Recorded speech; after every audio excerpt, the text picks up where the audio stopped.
Shalom, bonjour, bonsoir à vous tous, mes frères, mes sœurs, les enfants de Dieu, serviteurs, servantes de Dieu, que l'Éternel Dieu Tout-Puissant vous soit favorable. Comme je dis toujours, dans vos actions, faites de bonnes actions, n'arrêtez pas, ne vous fatiguez pas, telle est notre mission sur la terre. Vous savez, quand la Bible dit que nous sommes la lumière de ce monde, eh bien cela est par rapport à nos actes, par rapport à nos actions que nous faisons sur la terre. C'est bien par là que les païens voient que non, nous ne sommes pas de ces mondes. Alors faites de bonnes actions, n'arrêtez pas, que l'Éternel vous soit favorable dans vos activités. Alors frères et sœurs, cette émission ici, ça parle que d'une seule personne, un seul homme qui est le Seigneur éternel, Dieu le Tout-Puissant, Jésus-Christ. Si tu es l'un de ces brebis, alors bienvenue dans cette émission, que notre Père te soit favorable. Mais si tu sais que tu n'obéis pas à sa puissance, à son nom, que tu n'es pas l'un des brebis de notre Père, tu es un loup, donc ça ne sert à rien de regarder cette émission. Tu peux déjà sortir de cette émission. Parce que la Bible certifie bien mes brebis. Je les connais, c'est mes brebis. Donc le Seigneur ne parle pas de tous les brebis, il parle de ses brebis. Alors que l'Éternel Dieu Tout-Puissant, encore une fois, vous soit favorable. Alors, aujourd'hui, frères et sœurs, nous allons parler d'un thème, un thème que j'ai nommé phénomène Pissom. Pourquoi phénomène Pissom? Parce que dans notre temps, des réseaux sociaux tels que Facebook, YouTube, TikTok, aujourd'hui, si tu vas sur YouTube, eh ben, figurez-vous, j'étais chez moi, ben, sur ma télé, j'ai zappé sur YouTube, et là, j'ai tombé au moins sur 10 émissions des Pissom. Alors, dans ces 10 émissions des Pissom, il y avait Pissom pour guérison, Pissom pour bien dormir, Pissom pour la protection, Pissom pour bien commencer ta journée. Voilà, il y avait pas mal de Pissom comme ça, là, pour être protégé contre les démons. Voilà, il y avait beaucoup de Pissom comme ça. Donc, c'est bien tout autour de ça que nous allons partager. Mais que l'Éternel Dieu Tout-Puissant nous conduit tout au long de notre mission. Et j'aimerais bien faire vraiment honneur avec des grands cris à lui, les seuls, qui est les maîtres par excellence de cette émission, qui puisse nous guider. Prions au nom de Jésus-Christ.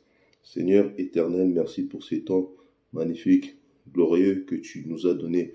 Père, nous voici devant toi, Père. Nous attendons qu'il y ait une chose, que tu puisses nous enseigner. Car les Écritures certifient bien que, au dernier jour, c'est le Saint-Esprit qui enseignera à tes enfants. Merci Père éternel, enseigne-nous Père éternel, sois avec nous tout au long de cette émission, que tout esprit Père qui ne confesse pas ton nom, que cela soit anéanti au nom de Jésus-Christ.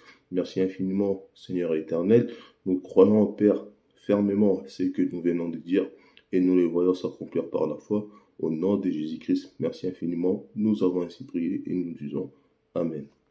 Amen. Alors, frères et sœurs, phénomène Pissom. Pourquoi phénomène Pissom, frères et sœurs?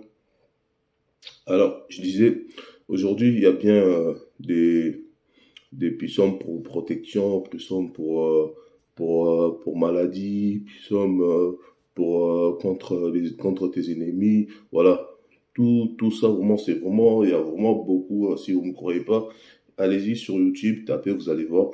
Il y a tout autant des Pissom pour les problèmes que toi, tu peux espérer avoir la solution.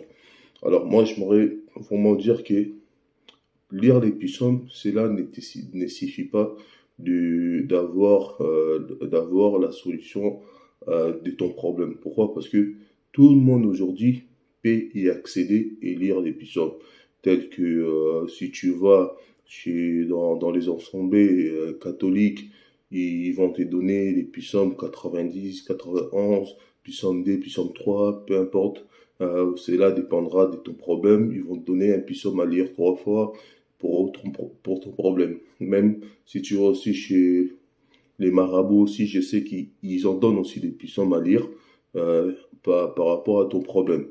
Donc même chez les musulmans, je pense aussi, ils en donnent des Pissom aussi à lire par rapport à ton problème. Mais moi, la question se pose, est-ce que ton problème, la solution tu l'auras par rapport au psaume que tu lis. Est-ce que cette solution-là de ton problème, la solution vient de Dieu? Est-ce que c'est Dieu qui va régler ces problèmes-là par les psaumes que tu vas lire? Parce que nous savons aujourd'hui, et que la Bible aussi certifie bien, que même les diables fait des miracles. Donc le diable peut et faisait des miracles. Mais la question, si je me pose pour la deuxième fois, est-ce que les miracles que tu auras ou euh, euh, ton problème, la solution que tu vas rencontrer par rapport à ton problème, est-ce que cette solution-là vient réellement de notre Dieu, Jésus-Christ? Parce que nous savons, comme je l'ai dit, les diables aussi peut donner des miracles, peut régler quelques problèmes. Mais les problèmes, c'est que est-ce qu'il va régler ces problèmes-là pour une longue durée? Est-ce que tu auras vraiment une solution paisible? Parce que nous savons bien, si le diable te donne la main droite, eh bien, attends-toi 2 mois, 3 mois après d'avoir la main gauche. La Bible certifie bien qu'il ne donne rien pour rien. Donc c'est ça un peu le problème. Comment expliquer qu'une personne qui n'obéit pas à notre Seigneur, qui ne marche pas comme Dieu le veut, et que cette personne-là, en fait, dans sa tête, elle s'est mise que non, j'ai qu'à lire Psaume avant de dormir, 90 ou 91, je vais les lire, et en 2 ou 3 fois, pour moi, c'est bon, c'est là, c'est fini, je suis calé par là, je vais bien dormir parce que j'ai lu trois versets ou chapitres des psaumes. Non, non, c'est pas correct. C'est pas correct. Là, tu te trompes facilement. Je vais prendre un verset, frère. Prendre un verset, je suis dans Matthieu 23, 17. Matthieu 23, 17 à 18. Je lis au nom de Jésus-Christ. Qu'est-ce qu'il nous dit, la Bible? Là, c'est l'Éternel Dieu lui-même, Jésus-Christ, qui parle. Alors, il dit, insensé et aveugle, lesquels est les plus grands, l'or ou le temple, qui sanctifie l'or? Si quelqu'un, dites-vous encore, j'irai par l'autel, ce n'est rien. Mais si quelqu'un gire par l'offrande, qui est sur l'autel, il est engagé. 19, je continue. Aveugle, lesquels est les plus grands, l'offrande ou l'autel qui sanctifie l'offrande. Amen. Voilà. Pourquoi j'ai pris ces versets? En fait, dans ces versets, le Seigneur veut dire tout simplement que si je prends ça au contexte que je suis en train de dire, en fait, qu'est-ce qui est plus grand? C'est de croire en Dieu, d'être sanctifié par lui-même, le Seigneur Jésus-Christ, de marcher dans la sanctification, de marcher dans la crainte du Seigneur, de dire le nom du Seigneur ou d'ignorer totalement les recommandations de notre Seigneur Jésus-Christ et de te contacter que des psaumes en fait. De dire non, je peux faire ce que je veux, je peux aller en boîte, je peux marcher dans l'impédicité, je peux marcher dans la débauche, je peux marcher dans l'escroquerie, je peux marcher dans les viols, je peux faire toutes ces choses. Je vais lire ces psaumes avant de dormir pour mieux dormir. Non. C'est ça que la Bible il est en train de nous dire. Tu es aveugle. Parce qu'en fait, tu te contentes à aller voir d'autres assemblées pour avoir les psaumes et les lire. Et de toi-même, tu sais que non, ma vie, comment je marche, je ne suis pas en accord avec les Écritures. Tu es aveugle. Qu'est-ce qui est plus grand? C'est ton intimité avec le Seigneur ou ce que de lire la Bible ou que de lire les psaumes, je vais dire. Là, tu te trompes, tu es aveugle. En fait, il faudra savoir une chose, lire qu'un verset des psaumes, cela ne suffit pas. Je n'interdis pas encore une fois à nos frères ou à nos sœurs de lire les psaumes. Non, les psaumes, c'est très bien de les lire, car c'est un pédagogue. Lire ça pour apprendre des choses, c'est très bien. Mais ce que je tolère pas, c'est en fait de prendre les psaumes aujourd'hui, d'en faire en fait une chose principale et de laisser les recommandations de Dieu, de laisser la marche dans la sainteté, de remplacer ça par des chapitres des psaumes. Non, là j'ai dit non. Non, les enfants de Dieu, il faudra revenir, il faudra réfléchir. La Bible nous dit dans Osée 4 et 6, mon peuple périt faute de connaissances. Mais ça vraiment, c'est de la manque de connaissances. Je vais prendre un verset, mes sœurs, mes frères, je prends un verset dans Matthieu, toujours Matthieu 28, 19, 20. Matthieu 28, 19, 20, qui nous dit la Bible. Matthieu 28, 19, 20. Alors, j'ai lu en nom de Jésus-Christ. Allez, faites de toutes les nations des disciples, les baptisant au nom du Père, du Fils et du Saint-Esprit. Et enseignez-leur à observer tout ce que je vous ai prescrit. Et voici, je suis avec vous tous les jours jusqu'à la fin du monde. Amen. Voilà. Là, dans ces versets, qu'est-ce qui nous intéresse? C'est vraiment les versets 20. Dans ces chapitres 28, c'est les versets 20 qui nous intéressent. Le Seigneur, il dit quoi? Il dit, et enseignez-leur à observer tout ce que je vous ai prescrit. Donc, là, nous voyons les plus importants. Qu'est-ce qui est mis en valeur? Le Seigneur, c'est aller, faites de toutes les nations mes disciples. Mais, qu'est-ce qui est mis en valeur? Qu'est-ce qui est conditionnel? C'est et enseignez-leur à observer tout ce que je vous ai prescrit. Mais aujourd'hui, les églises nous enseignent pas tout ce que le Seigneur nous a prescrit. Ils nous vendent, au contraire, les rêves. Les rêves, c'est quoi? Tu vas y aller en France, tu vas y aller en Europe, tu vas y aller aux États-Unis, tu vas devenir quelqu'un, tu vas te marier, tu auras des enfants, Dieu va te bénir, dans 2 semaines, dans 3 semaines, les prophéties par là, les prophéties par ici. En fait, ils nous vendent des rêves. Ils nous vendent des rêves au lieu de nous enseigner. Car le Seigneur met ça, en fait, comme on dit en lingala, le Seigneur, azobeta vraiment c'était quoi, le Seigneur met ça en valeur et enseignez-leur à observer tout ce que je vous ai appris. Aujourd'hui, lire les psaumes ou dire tout simplement au nom de Jésus-Christ, cela ne suffit pas, ma soeur, cela ne suffit pas, mon frère. Parce que le nom de Jésus-Christ, le nom, en fait, c'est pas, tout le monde peut dire au nom de Jésus-Christ. Tout le monde peut le dire. Les sorciers les disent, les marabouts disent, au nom de Jésus, ils les disent. Mais l'important, c'est pas de dire le nom de Jésus, il faut que vous compreniez. L'important, c'est ce qui contiennent dans le nom de Jésus-Christ. Et dans le nom de Jésus-Christ, les éléments qui contiennent dedans, c'est l'enseignement. Tout simplement. C'est l'enseignement. Parce que l'intimité que tu as avec notre Seigneur, l'intimité que tu as avec ton Père, de marcher dans la crainte, d'avoir son amour, de pratiquer la sincérité, c'est l'enseignement. Si tu n'as pas l'enseignement, le nom de Jésus-Christ, il n'y aura pas d'effet.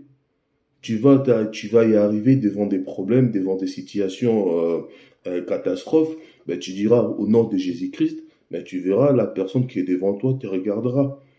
Parce que ton nom de Jésus-Christ que tu dis là n'a pas d'effet. Pourquoi? Parce que toi, tu n'obéis pas ce que ces noms-là contiennent. Et le nom de Jésus-Christ contient l'enseignement dedans. Et c'est cet enseignement-là qui contient le nom de Jésus-Christ. Il suffit de tenir cet enseignement-là, il suffit de marcher dans la crainte avec cet enseignement-là, et tu verras ton nom, le nom de Jésus-Christ fera l'effet. On va prendre notre troisième verset. Je prends le troisième verset, je suis dans Jean. Je suis dans Jean 14, 21. Jean 14, 21.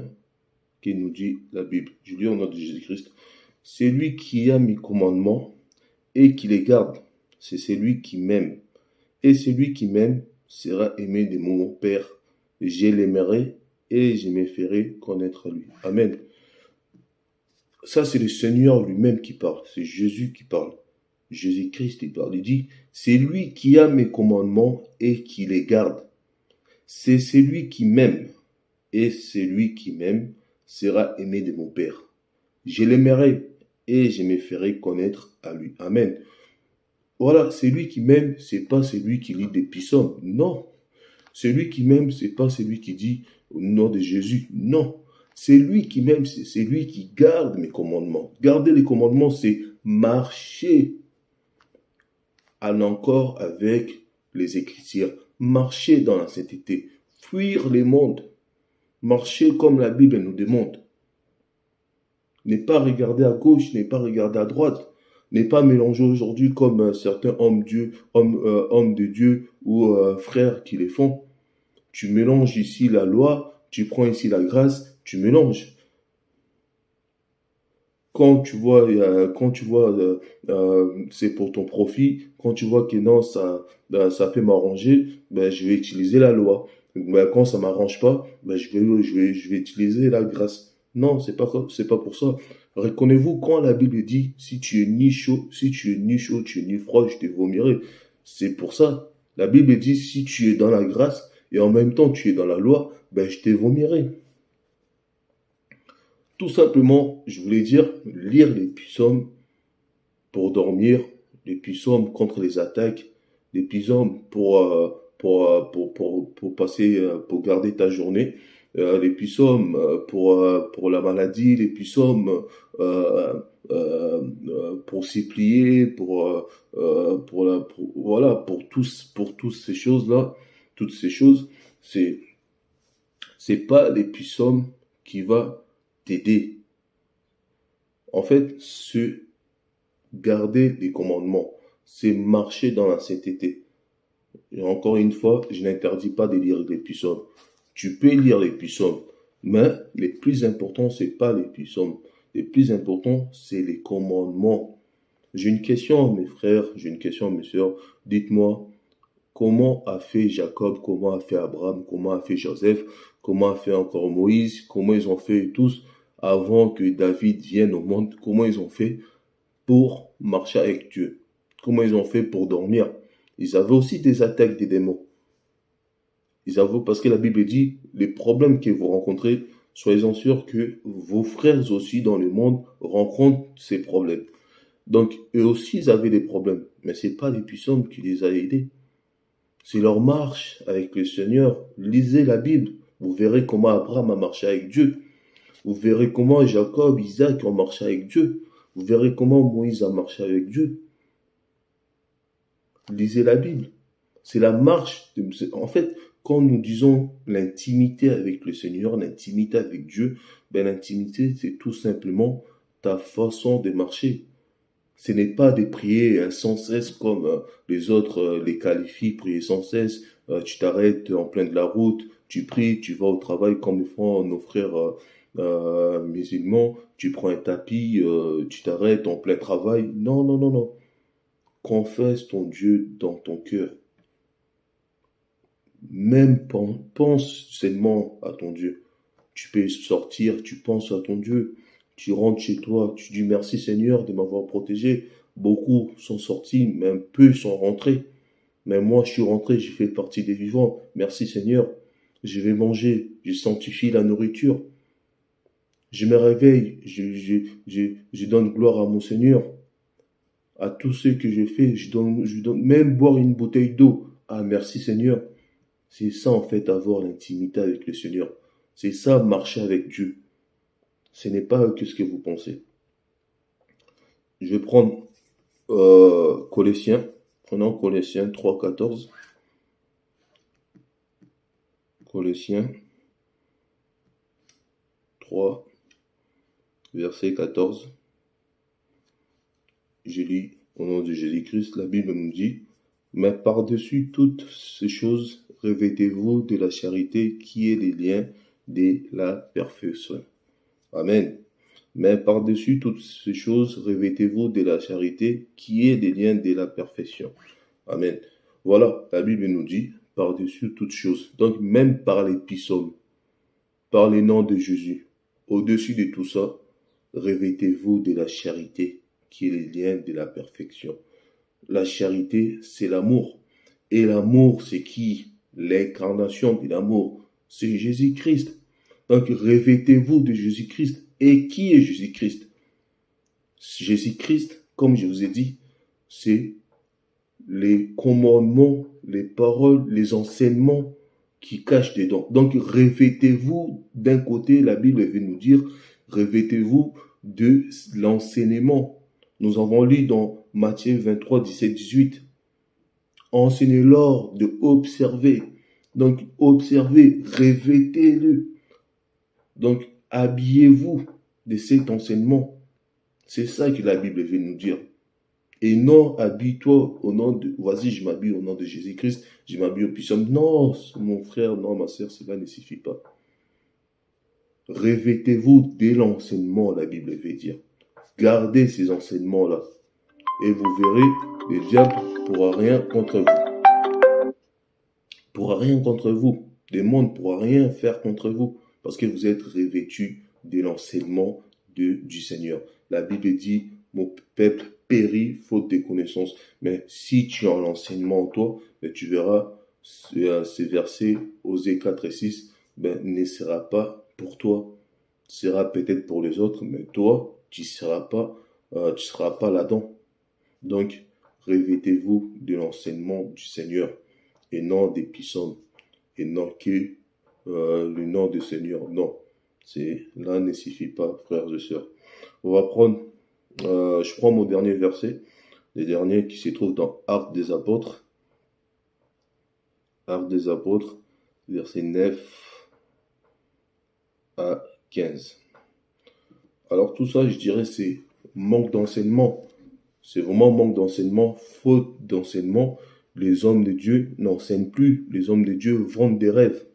Aujourd'hui, même leurs chansons et tout, ils vous vendent des rêves. Ils chantent par rapport à eux, ils chantent pas pour Dieu.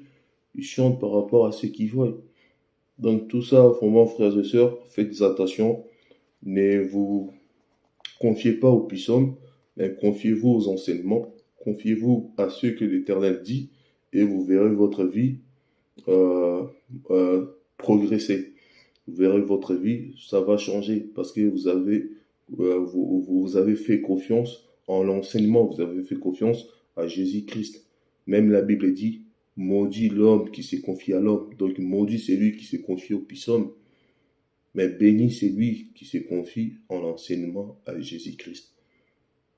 Je vais prendre mon dernier verset. Actes des Apôtres 9, j'ai lu au nom de Christ. Mais le Seigneur lui dit, va, car cet homme est un instrument que j'ai choisi pour porter mon nom devant les nations, devant les rois et devant les fils d'Israël. 16. Et je lui montrerai tout ce qu'il doit souffrir pour mon nom. Amen.